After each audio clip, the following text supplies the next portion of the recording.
taking them from G&A today. So I went out for a second range day with the Kel-Tec CP33, put about 400 rounds through it.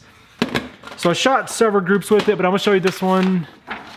This is 33 rounds in that at 30 feet, but I was shooting off of this Caldwell rest, which I bought this offline and I didn't realize how big of a piece of junk it was. I didn't really read the reviews.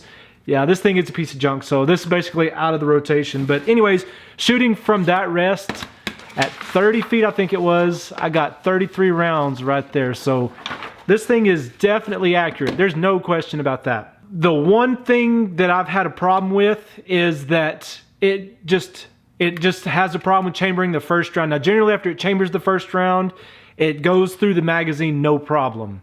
And so what I've been doing is I've been taking my rim oil and just putting a drop right here inside of this rail and then on the other side. But as I'm shooting, of course, I just will drop in just a little tiny bit of rim oil there. I'm gonna try some grease on it, but I did try a little bit of grease, but it really felt like it gummed it up even more and made it worse. So I got all that cleaned out real well, and then I just did the rim oil, and it works pretty good. I think the problem is, for mine anyways, whenever it's locked back like this, and I mean, I've tried everything to just let it slingshot as hard as I can. It still sometimes doesn't have enough momentum to get enough speed built up to get it chambered. And so whenever you're shooting, it not only has the momentum of going forward, but it's also basically bouncing back and it's getting that extra speed to go ahead and get that round kicked up into the chamber. So my thinking is just making sure that's lubed real well will help it as it's locked back from this point to let it loose, that being able to glide more smoothly will allow it to pick up more speed to be able to chamber that round. And it has helped. But I still had 3 or 4 times where I had that problem of it chambering the first round.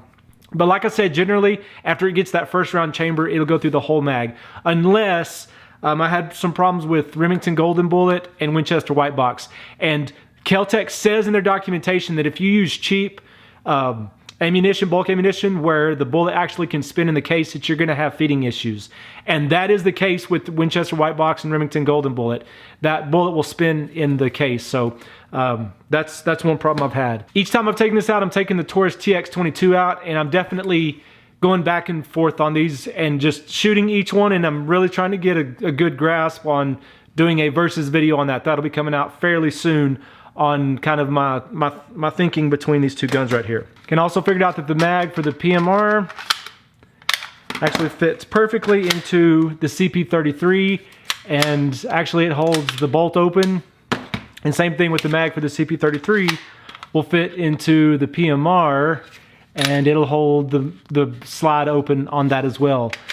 There's zero functional reason for that to happen. I just thought it was interesting that they are completely interchangeable like that. Of course, hold different rounds and designed differently, but they will work in each other.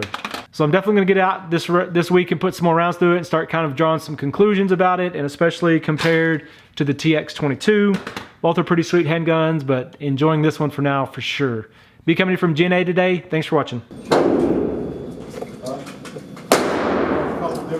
Oh, yeah.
3 rounds at 25 feet.